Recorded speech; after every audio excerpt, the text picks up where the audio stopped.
زړه ته نږدې محصلینو السلام علیکم ورحمة الله وبرکاته. راځو د عمومي حجرې څلورم لیکچر باندې شروع کوو. څلورم لیکچر کې به انشاءالله موږ او تاسو لایسوسوم وایو. موږ او تاسو د سایټوپلازم د برخې غړو باندې شروع کړې وه چې ځینو باندې خبره وکړه، مثلا انډوپلازمیک ریټیکالم او همدارنګه ګالجي باډي وغیره باندې. اوس په دې لیکچر کې په لایسوسوم باندې خبره کوو. لایسوسوم دا یو ویزیکولر غړی دی. لایسوسوم د ګالجي باډي په واسطه جوړیږي، البته په دانه‌دار یا رف انډوپلازمیک ریټیکالم کې جوړ شوي انزایمونه په ګالجي باډي کې د بشپړاوي مراحل سرته رسوي او هلته د کوچنیو کڅوړو په شکل بسته کیږي او په لایزوسوم بدلیږي. تاسو په دې شکل کې ګورئ، دا لایزوسوم دی، دا لایزوسوم، دا همدارنګه دا او دا. لایزوسوم د سایټوپلازم هغه غړي دی چې تر ټولو ضخیمه غشا لري او د دوه طبقه‌ایي شحمو څخه جوړه شوې ده. په لایزوسوم کې ډېر کوچني ګرینولز وجود لري چې هایدرولایټیک انزایمونه لري. دوه ډوله لایزوسومز وجود لري، یو پرایمري لایزوسوم چې غیر فعال لایزوسوم دي، او دویم چې کوم دی سیکنډري لایزوسوم یا فعال لایزوسومز دي.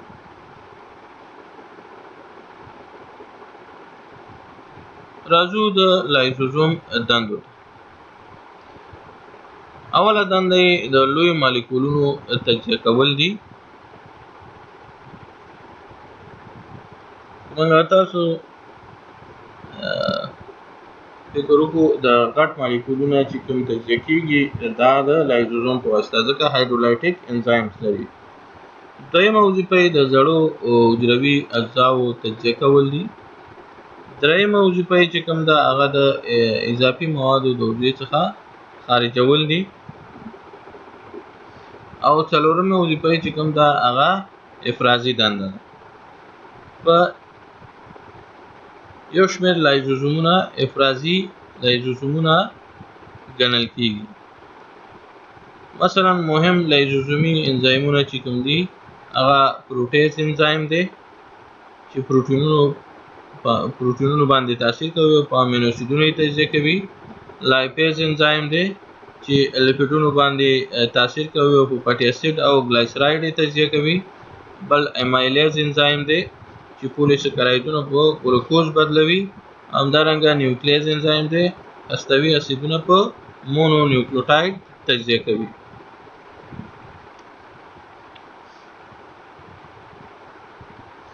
لایزوسوم ته د حجرې ګاربیج سیستم هم ویل کېږي. په ټوله کې د ګاربیج سیستم ورته هم ویل کېږي.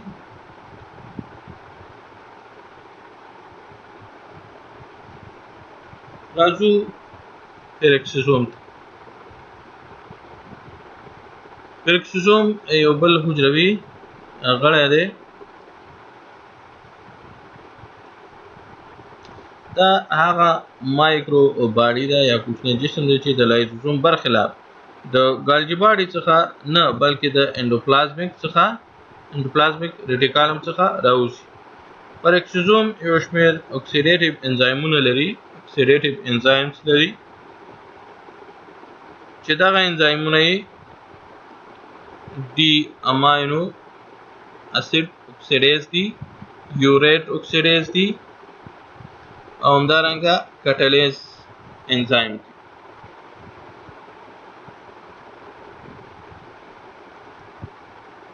د پیرکسوسوم وظایف څه شی دي؟ فنکشن اف پیرکسوسوم: فیټي اسید بریک ډاون، د فیټي اسید یا شحمي اسیدونو تجزیه کول دي. همدارنګه چې دا یې د ټولو غټه دنده ده، ډیټاکسیفیکیشن یا غیر زهري کولو وظیفه سرته رسوي. مثلا هایدروجن پروکساید او نور میټابولیک تولیدات ټوټه کوي درېیمه وظیفه په حجره کې د اکسیجن د مصرف لپاره غټ اړخ جوړوي، یعنی مور یوز اف اکسیجن دلته کیږي. د شحمو څخه د څلورمه وظیفه د شحمو څخه د ګلوکوز جوړېدل تشدیدوي یا زیاتوي، یعنی اکسلریټ ګلوکوز فارمیشن فرام فیټس. بله وظیفه چې کومه ده هغه د پیورین په یوریک اسید تجزیه کوي. شپږمه وظیفه د بایل سالټ په جوړېدو کې رول لري، پلای رول ان بایل اسیډز فارمیشنز. اومه وظیفه ټیک پارټ ان مایلین فارمیشن، د مایلین په جوړېدو کې برخه اخلي. نو دغه تقریبا د پریکسوزوم پیژندنه او د هغې مهم وظایفو. راځو سنټروزوم اینډ سنټریول. سنټروزوم تل د حجرې په مرکز کې هستې ته نږدې موقعیت لري. سنټروزوم د دوه ساختمانو څخه تشکیل شوی چې د سنټریول په نوم یادیږي. دغه په مجموع کې یو سنټروزوم دی او دا بیا سنټریول. دغه ساختمانونه استوانوي شکل لري او د پروټینونو څخه جوړ شوي دي.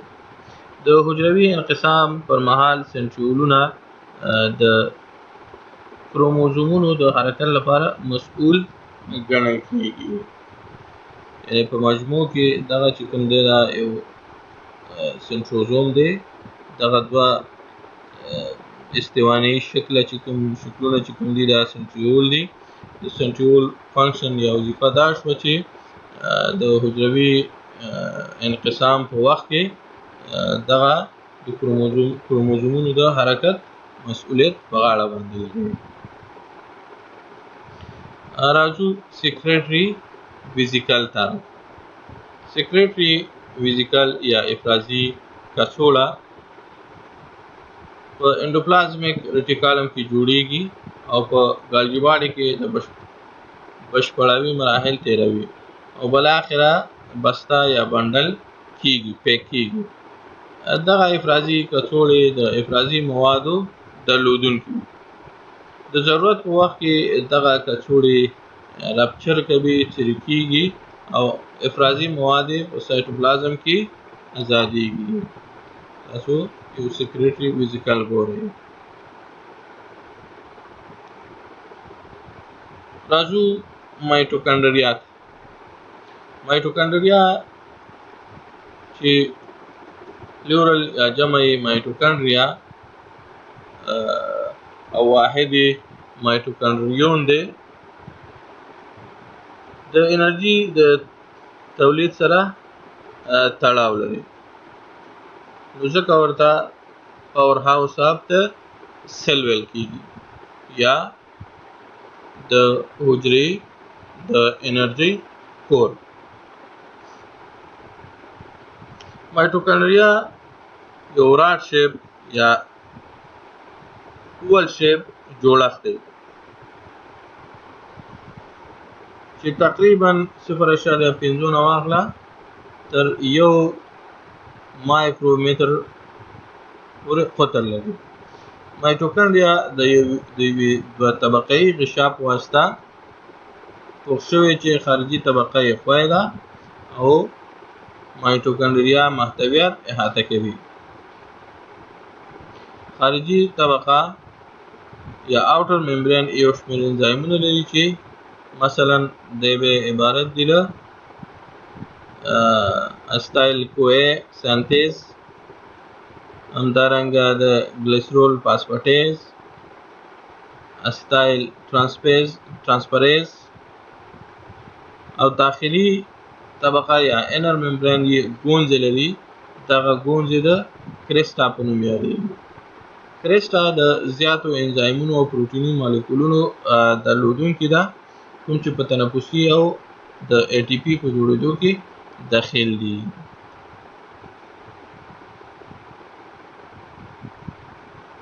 اوټر ممبرین یې موږ ویل چې ګلیسرول فاسفیټ اسټایل ترانسفریز اسټایل کو ا سنتیټیز انزایمونه لري، همدارنګه انر برخه چې کوم دا کرسټاوي لري او دغه بیا انزایمونه او پروتینونه لري، او دغه انزایمونه او پروتینونه چې کوم دي دا بیا په ریسپایریشن او ای ټي پی په جوړېدو کې رول لري. تاسو دغه شکل ته ګورئ.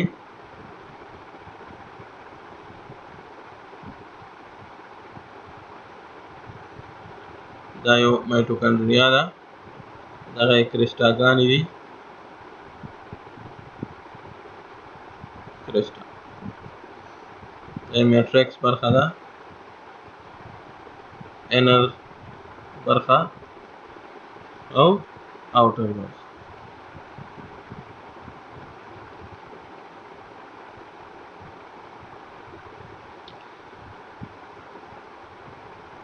موږ ویل چې په کرسټا برخه کې ځینې انزایمونه شتون لري، مثلا سوسینیټ ډي هایدروجنیز انزایم، ډای هایدرونیکوټین اماید اډینین ډای نیوکلیوټاید ډي هایدروجنیز، همدارنګه سایټوکروم اکسیډیز، سایټوکروم سی او ای ټي پی سنتیز انزایم. دا چې کوم دي دا په دې برخه کې شتون لري. په عمومي ډول سره راځو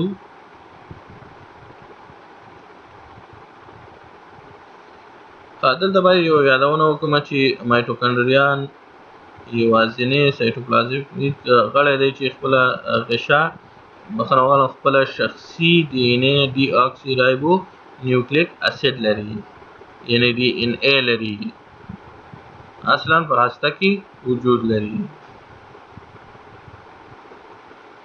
نو ځکه بیا مایټوکاندریا چې کوم ده خپله ډیویژن یا تکثر هم کولی شي، ځکه چې ډي ان اے لري. د مایټوکاندریا وظایفو ته راځو. اوله وظیفه یې انرژي پروډکشن دی یا د انرژي تولید دی. مایټوکاندریا ته پاور هاوس اف د سیل هم ویل کېږي، مخکې مې یادونه وکړه، ځکه چې مایټوکاندریا د حجروي دندو لپاره انرژي تولیدوي. انرژي مایټوکاندریا کرسټاګانو کې د اکسیډیټیو انزایمونو په واسطه د هضم شوې غذا د ذراتو د اکسیډیشن په وخت کې تولیدېږي، مثلا د پروټینونو، کاربوهایډریټونو او یا هم شحمیاتو څخه د ذکر شوي اکسیډیټیو پروسې په اوږدو کې اوبه او کاربن ډای اکساید تولیدېږي چې د انرژي ازادېدل ورسره یو ځای وي. ازاده شوې انرژي په مایټوکاندریا کې ذخیره کېږي چې وروسته د ای ټي پي په سنتیسس یا جوړېدو کې په مصرف رسېږي. یعنې په مجموع کې داسې وایو په لنډ ډول چې مایټوکاندریا یوه وظیفه د انرژي پروډکشن یا د انرژي تولید دی. دویم سنتیسس اف ای ټي پي، د ای ټي پي جوړول. په مایټوکاندریا کې د انرژي مصرفولو په واسطه اکسیډیټیو فاسفوریلیشن په واسطه ای ټي پي جوړېږي. ای ټي پي مالیکولونه د مایټوکاندریا څخه په ټولنیز ډول حجرې ته خپرېږي. هر کله چې د حجروي فعالیتونو لپاره انرژي ته اړتیا پیدا شي نو د ای ټي پي مالیکولونه ماتېږي او انرژي ورکوي. دریمه وظیفه کلسیم سټوریج دی یا د کلسیم ذخیره کول دي، او څلورمه وظیفه یې امونیا ډیټاکسیفیکیشن ان لیور، په ځیګر کې د امونیا غیر زهري کول دي.